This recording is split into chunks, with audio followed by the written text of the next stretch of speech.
This is Paul Carrick Brunson, and you are watching the Ask Patricia Show.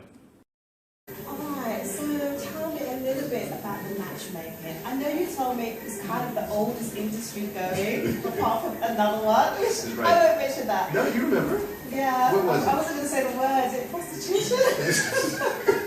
It's like you look down when you said that. Yeah, oh my god. So it's almost as old as that. It is. It's literally on the books. Matchmaking is the second oldest profession in the world. Right behind the one that you said.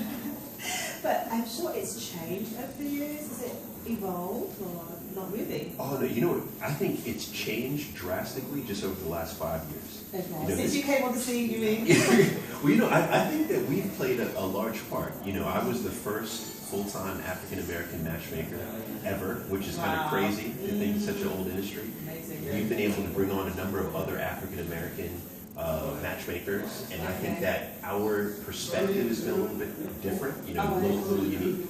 Also, we have several men that are on my team. There are very few men who are matchmakers. Okay. We have several people who are under the age of 40. And there are very few matchmakers that are under the age of 40. We have a number of people on our team who are married, like myself. There are very few matchmakers who are married. And so you can see that there are many unique elements that we've brought to matchmaking. I think it just gives us a different perspective. Absolutely, yeah. You're almost still a pioneer here, really. It feels I that think so. It feels that way in the space a little bit. And also in social media. Social media really just got going, I'd say about 5-6 years ago, right when we were entering the space. So we've been able to really take hold of social media and help propel us. Yeah, absolutely. Now, I know it's kind of the age-old question. You probably get it all the time. Probably fed up of hearing it. But so many of my friends and quite a lot of my clientele, single ladies, sort of 35 and upwards, and that's how me, Patricia, it's so hard to meet people. Right. They desperately want to meet up, they desperately want to find the love of their life, the number one, the one and only. So much trouble. Sure. Yeah, what is it? Well, the key word that you said there was 35 and up. And this is the reason why, is that as we get older, and this is everyone around the world, men and women, we have social circles that shrink. If you think back to you 10 years ago or you 20 years ago, you had more friends then. As you and as you get older, your social circle is going to shrink. Yeah. The reason why that is so important is because all of the opportunity that we get in life, whether that's a spouse, or whether that's a job opportunity, whether that's a new business partnership, all of our opportunity typically comes through our social circle, whether it be close or wide social circle. Right. And so, long story short, it's hard for us to meet people as we get older because our social circle is shrinking.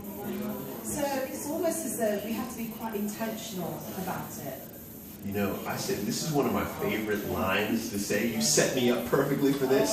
So thank you, is that we want to be as intentional about our love life as we are about our work, as we are about our education, as we are about our religion. You think about, someone who's trying to lose weight. You don't just wish that you lose weight. You go right. It doesn't happen that way, right? You go to the gym and you work out. You regulate your diet, right? You're conscious about it. Your romantic life and even your social life is the same way. If you want things to change in your romantic life, you have to do things differently. That's a really, really good answer. I'm just thinking that for so many ladies that feel, it's not the guy. I'm fine. He should be seeking me out. I'm not going to chase him. Sure. So, I sympathize, right? Because that's the way that we were taught growing up, right? Is that the guy is going to chase, and the woman will sit back and allow to be chased. But here's what's happening right now that's never happened before, ever in the history of the world. oh wow. Is that you have now an increase in the number of what's called quote-unquote eligible women and a decrease in what we call quote-unquote eligible men. And what is that? Really, it's about dollars. It's about employment. Yes. Is that right? Absolutely. Is that you have a number of, now you have a trend, an uptick of women around the world that are being educated at faster rates, that are gaining in wages, that are being employed at higher rates, and you have men that are decreasing. And what's happening is that typically a woman who is is educated and highly employed wants a man who's educated and highly employed. And so the dynamic is different. And what that means is we have to be more proactive. That doesn't mean that you go out and find men and say, come here! Like, you know, that doesn't mean that you do that. But what it does mean is that it's time to be a little bit more intentional. So that means going to the right places. That means saying hello. That means maybe going out on dates with people that you wouldn't necessarily have gone out with 5-10 years ago, so you can learn more about dating yourself. But there are many things that I believe we can do today, and we should do today as women, right, versus what women had to do 5-10 years ago. So it's almost as though there's more emphasis on us. We don't have the luxury. I mean, somebody said, well, Patricia, the women are the choosers, and the guys are trying to get a job. But, we have to go and work pretty hard just to choose. Come on. Yeah, well, I think we have to work hard on both sides, right? What's happening right now is pop culture, right? Television, movies, social media, really focuses all the effort on women. Everything feels like it's just the woman that has to do everything. And I think what we need to do is we need to refocus the effort and say that, you know what, guys, you guys have got to step up too, right? Men have to step up as well. But I think that it's equal work on both parts, both sexes. Yeah, I'm beginning to feel as though the guys recognise, that they're kind of in the driving seat and they've got the choice. Don't you think? They're kind of enjoying this. You know what? Psychologically, men believe they have the choice in certain areas. Let's talk about China, for example. China is a really good example of what is called geoeconomics as it relates to relationships. In that in China, it's completely flip-flopped versus in London, right? Or in the UK. In China, what you have is you have a small number of women and you have a huge number of men, because China for so long really restricted births of women. So what does that mean in terms of love? What that means is that women are in the driver's seat. There are literally conventions in China where men go and they put their resume on the board. No, I'm serious. They put this is my name, this is how much I make. Oh, wow. And the women go through and they say, oh, you know what, I like this guy over here. And that's how a lot of the selection is made. Women are completely in the driver's seat. Here, the psychological thought is flip-flop. Now, it's not the case because there's a closer parity between the number of men and the number of women here. Right. But the perception is not the same. So I think that's what we're dealing with there. Yeah. But the Chinese method, that doesn't sound very romantic. Well, where's the romance from? Well, no, it's not all of China. It's just an example. But I'll tell you, here's the thing. A lot of people say romance is dead. Chivalry is dead. I say it is a lie. It is a lie. Here's where it's a lie. Okay, I'm going to try to win you on this. So we have right now very few people date. Very few people date, right? I think 80% of people who are single just don't date, right? What are they doing? They're at home watching Scandal. Watching reality TV. Right, that's what they're doing. And so they're not dating. Now, the people who are dating, the very few people who are dating, a lot of them are just looking for hookups, or just looking for casual sex. So then when you whittle out all of those people, you have an even smaller number of people who are dating for committed reasons.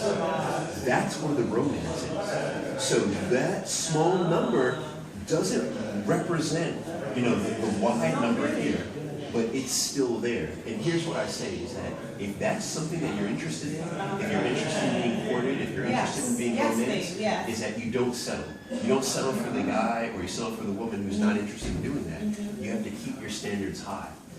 The higher your standards, the higher quality of life you have. Oh, I love that answer. So help me here now. I've got a lot of my clientele that are in the church. Okay. And the biggest thing there is that there are no men in the church. The ones that are there, they're married, or they're too young, or they're too old, whatever. Sure. But it seems to be a very small pool, and then the ladies feel even less likely to be proactive because we don't want to give the wrong impression. Right. So do they need a change of focus? What do they need to do? So a couple things. One is that you're absolutely right. The number of men in the church, the Christian church we're talking about, around the world is dropping, right? We're seeing it precipitously in the black church, right?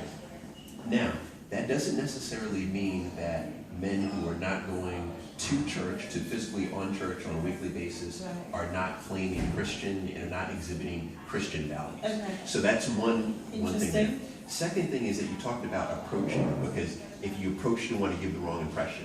Yeah. There's different nuances to approaching. Okay. There's one approach which is like, come here, right? You don't want to do that, right? That's being a little desperate, a little thirsty. Yeah, right? I bet. But there's another approach which is just saying hi, which is just standing and giving good body language, which is knowing how to flirt.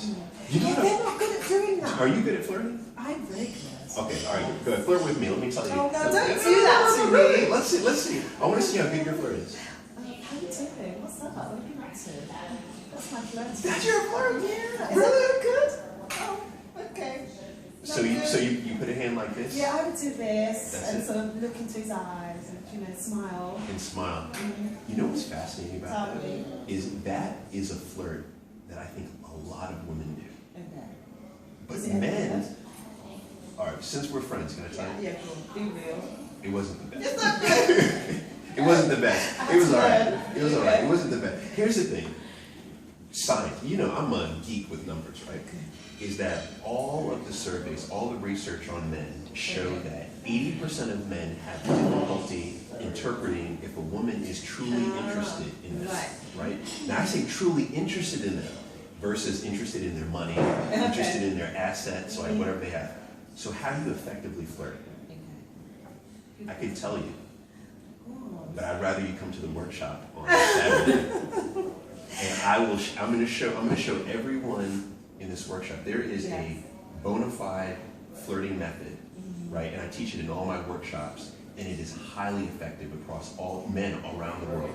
There's certain things that you need to do in order to cue a man, because really what flirting is communicating with romantic intent without saying a word. Oh, wow. That's in the workshop. Okay, well it looks as though we need to come to that